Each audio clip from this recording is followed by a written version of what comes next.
saya di sini akan menjelaskan tentang matriks. Nah, materi matriks sendiri teman-teman pelajari di kelas 11 dan 12 SMA. Kemudian di tingkat perguruan tinggi pun teman-teman akan menemui materi matriks lagi, apalagi kalau teman-teman memilih jurusan teknik informatika atau sistem informasi. Nah, di sistem komputer sendiri untuk matriks teman-teman pelajari di semester 3 yaitu mata kuliah aljabar linear dan matriks. Kemudian di semester 4 teman-teman juga menemui matriks lagi di mata kuliah matematika diskrit. Nah, dari teman-teman pasti bertanya-tanya nih, matriks itu apa sih? Nah, matriks adalah susunan segi 4 siku-siku dari bilangan yang dibatasi dengan tanda kurung. Suatu matriks tersusun atas, baris, dan kolom. Coba. Jika matriks tersusun atas M baris dan N kolom, maka dikatakan matriks tersebut berordo atau berukuran M kali N. Penulisan matriks biasanya menggunakan huruf kapital. Nah, misalkan nih ada matriks A, maka penulisannya adalah A kapital. Sedangkan penulisan matriks beserta ukurannya atau matriks dengan M baris dan N kolom adalah M kali N. Misalkan di sini M kali N.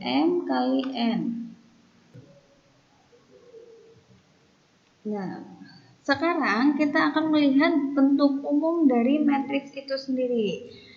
Matriks A dengan ukurannya M kali N dapat kita tuliskan A11, kemudian A21, sampai AM1, kemudian ada A12, A22, sampai M2, kemudian ini sampai A1N, kemudian sampai A2N, ini sampai AMN. Nah, ini tutup kurung. Dari sini bisa kita lihat bahwa yang dinamakan dengan baris adalah ini baris.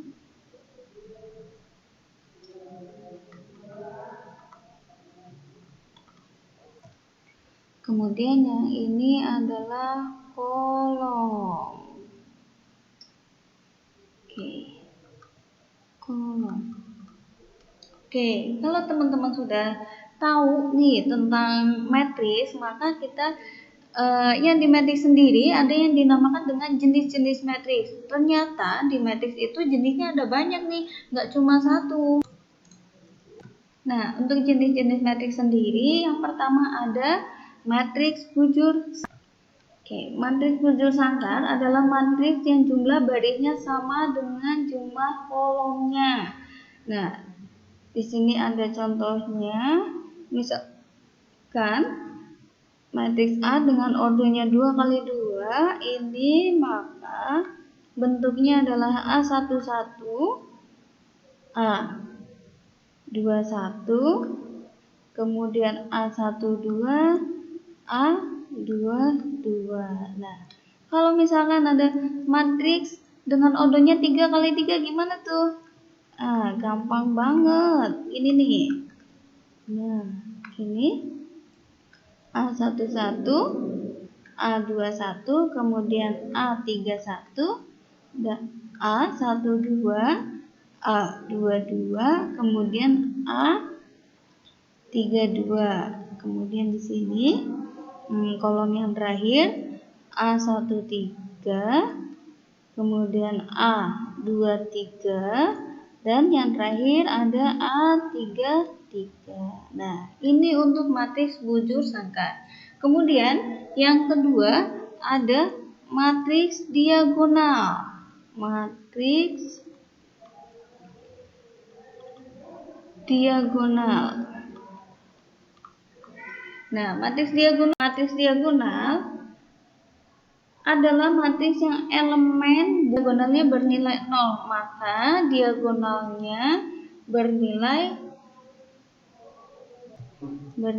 tak 0. Misalkan di sini ada matriks dengan ordo 3 kali 3 untuk dinamakan matriks diagonal, maka dia bentuknya misalkan seperti ini.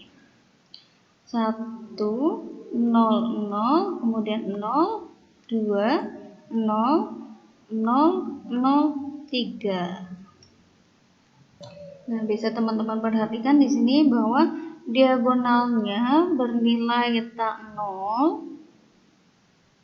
Kemudian yang bukan diagonal nilainya 0. Maka ini dinamakan dengan matriks diagonal. Oke, kemudian selanjutnya ada matriks 0.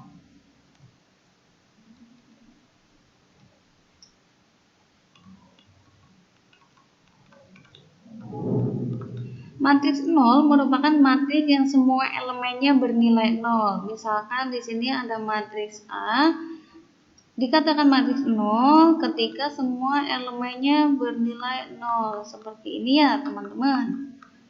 Oke, kemudian selanjutnya ada matriks segitiga. Yang keempat, matriks segitiga. Matriks segitiga adalah matriks bujur sangkar yang elemen-elemen di bawah atau elemen di atas diagonal bernilai 0. Nah, coba kita lihat di sini. Ada matriks yang bentuknya 1 0 0, kemudian 0 0 0, kemudian 1 2 1. Nah, kita tandain dulu yang dinamakan diagonalnya. Oke.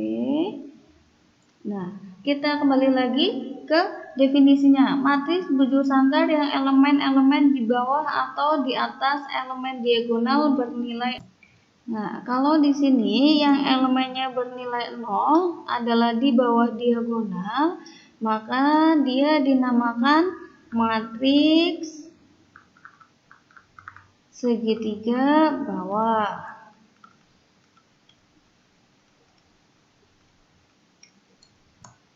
Kemudian contoh selanjutnya, misalkan ada matriks B sama dengan ini 0 1 1 1 1 1. Sorry, ini harusnya 0. Kemudian 1 1. Di sini juga harusnya 0. Nah, kalau misalkan ada matriks seperti ini, oke, teman-teman perhatikan ini ada diagonalnya sini.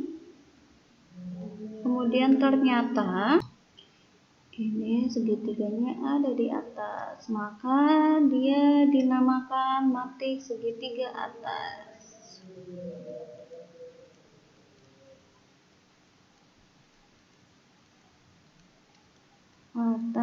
Oke. Kemudian yang kelima ada matriks identitas. Matriks identitas. Nah, matriks identitas sendiri itu dilambangkan dengan huruf I balok. Huruf I balok. Nah, matriks identitas dilambangkan dengan huruf I adalah matriks diagonal dengan semua elemen diagonalnya adalah 1. Nah, kalau misalkan kayak gini berarti ini adalah matriks identitas. Gini ya. Nah, ini kan diagonalnya 1 semua. Kemudian kalau misalkan ordonya 3 kali 3 nih. Ini 3 kali 3, kemudian yang berordo 4 kali 4 juga sama. Diagonalnya 1. 0 1 0 0 0 0 1 0, kemudian nah, ini dinamakan dengan matriks identitas. Kemudian yang terakhir ada matriks setangkup.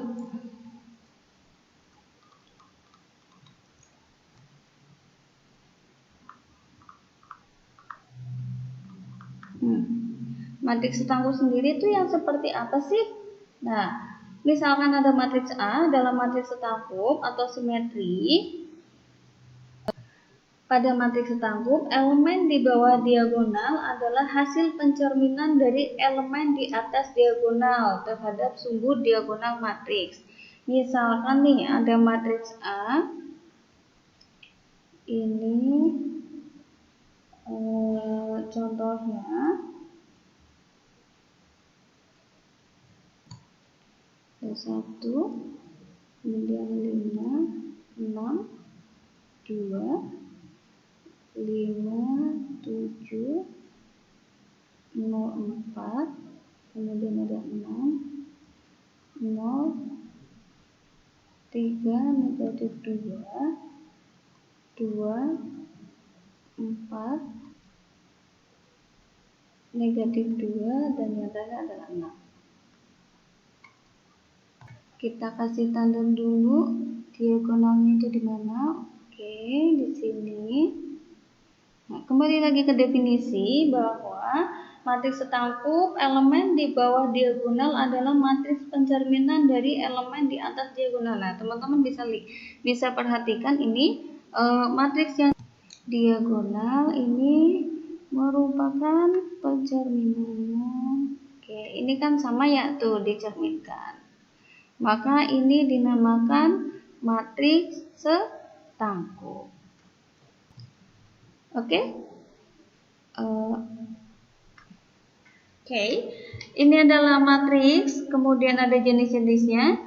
Saya kira sekian video dari saya. Jangan lupa like, komen, dan subscribe. Wassalamualaikum warahmatullahi wabarakatuh.